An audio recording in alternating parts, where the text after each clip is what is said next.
इस बार मामला शुरू से सेट है। जी हाँ, नेटफ्लिक्स की चर्चित वेब सीरीज जामताड़ा सबका नंबर आएगा का सीजन 2 अपने पहले एपिसोड से ही रंग में है। आमतौर पर एक वेब सीरीज के लिए सबसे मुश्किल सीजन उसका दूसरा सीजन ही होता है और अच्छी वेब सीरीज का रंग दूसरे सीजन में उतरता ही उतरता है। लेकिन तारीफ करनी होगी वेब सीरीज जामताड़ा सबका नंबर आएगा के दूसरे सीजन के लेखकों की कि इन लोगों ने पहले एपिसोड से ही मामला जमा दिया है। इस बार कहानी की धुरी बनी है प्रधानमंत्री नरेंद्र मोदी की नोटबंदी की वह घोषणा जिसने पूरे देश की करेंसी बदल दी। मामला इस बार भी मूल रूप से वही है कि गुमनाम नंबरों से आवाज बदलकर फोन करो, फोन उठाने वाले को तरह तरह की बातों में उलझाओ और किसी तरह उनके बैंक का खाता नंबर, डेबिट या क्रेडिट कार्ड का नंबर, कार्ड के पीछे लिखा रहने वाला 3 अंकों का CVV नंबर और फिर मोबाइल पर आने वाला OTP नंबर हासिल करो।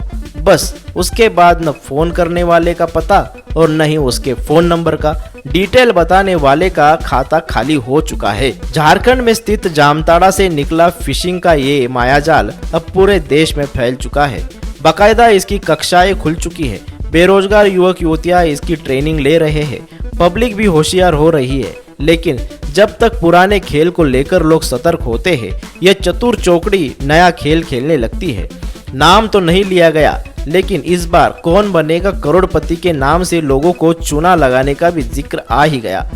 इस गेम शो के चक्कर में भी बहुत सारे लोगों ने अपनी मेहनत की कमाई फोन पर चूना लगाने वालों के हाथों गंवाई है। वेब सीरीज जामताड़ा सबका नंबर आएगा का दूसरा सीजन माहौल बनाने में समय नहीं खोता है। किरदार कुछ जाने पहचाने ही है तो कुछ शगुन वाले भी। पंचायत के दूसरे सीजन के लिए लकी साबित हुई पूजा झा यहाँ भी पहले ही एपिसोड में लवली बनी दिखती है। लेकिन कहानी इस बार एक सर नहीं है। गुड़िया मंडल के चुनाव लड़ने का ऐलान हो चुका है। ब्रजेश भान भी मैदान में है। वह अपने माथतों की स्वामी भक्ति परख रहा है। रॉकी और लवली की प्रेम कहानी रंग दिखा रही है और सन्नी ने भी समझ लिया है कि लोगों को अब पुराने तरीकों से बेवकूफ बनाने का तरीका बदलना होगा।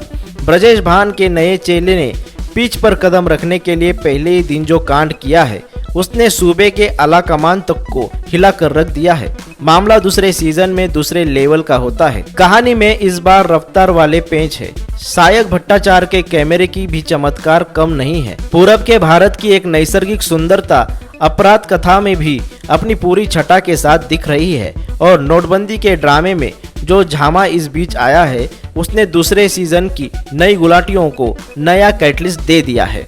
वेब सीरीज जामताड़ा सबका नंबर आएगा का दूसरा सीजन खटकता है तो बस कहानी को कहीं कहीं कुछ ज्यादा ही भाषण में तब्दील कर देने के चलते। हाँ, छोटा नागपुर का लोक संगीत अरसे बाद सुनकर आनंद आता है। हालांकि इसमें वहाँ के ठेठ लोक संगीत के ठेके होते तो ये बेहतर हो सकता था। जरूरत अब इस बात की भी है कि जामताड़ा के इन किरदारों को थोड़ा विस्तृत आसमान कुछ नई कलाबाजियों के लिए मुहैया कराया जाए। हो सकता है इसके तीसरे सीजन में गड़बड़ियां भी दूर होती दिखे। फिलहाल के लिए दूसरे सीजन में पंपा विश्वास के बनाए बिल्कुल देसी परिधानों से सजे इन पुराने खिलाड़ियों के नए खेल का आनंद लीजिए।